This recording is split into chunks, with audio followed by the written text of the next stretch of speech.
On Friday, this salah which we are making, Salatul Jumah, it takes the place of the 4 rak'ah of the Salatul Dhuhr of the other days. It is a khutbah which has 2 parts, followed by salah which has 2 parts. So those 4 parts, some of the scholars say those 4 parts take the place of the Salatul Dhuhr. So when you are coming to the Jumah prayer, when you are sitting here, this is a part of your ibadatullah.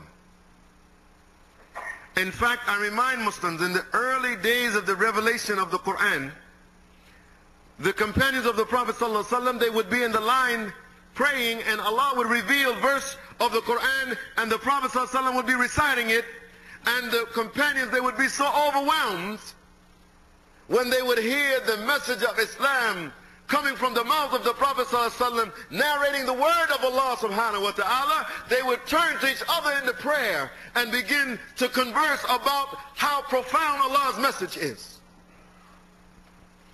And Muhammad sallallahu alayhi wasallam informed them that they should not talk during the time of the salah. They used to talk.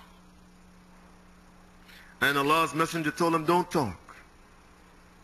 My point, many of us come to the Jumah prayer.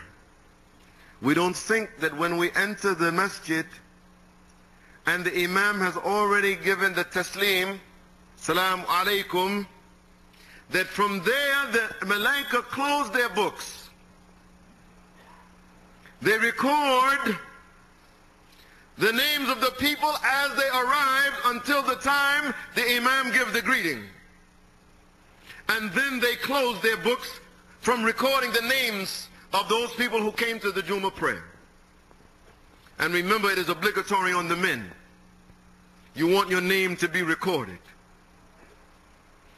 But then continues to say that anyone who is in the Salah till Jumah and begins talking to someone,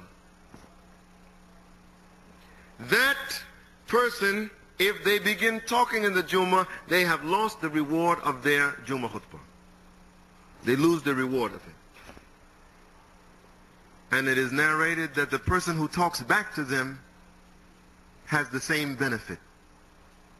So when you come into the Salatul Jumah, don't come in like it's a country club. Don't come in, Assalamu alaikum, Abu Bakr, Umar, alhamdulillah, good to see you, akhi, and you get your seat. And you sit down. Then you say, oh, look, there's Abdul Rauf. I'm over here. I'll talk to you after the Jumah. If we continue like this, you know what's going to happen? Somebody's going to have the cell phone. Assalamu alaikum. Yes. Idris, I'm right here in Ruku.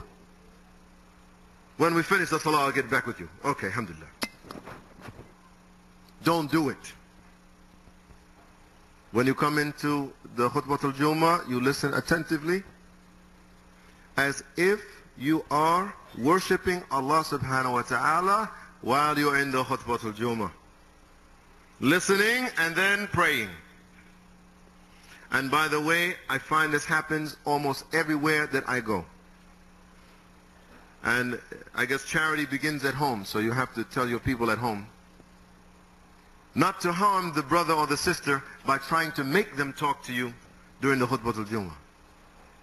Come in reverently, focusing, inshallah, on something that may benefit all of us. So when you come to the Jumah, you enter the doors of the masjid, I want you to guard your tongue the way the companions of the Prophet ﷺ used to guard their arrows.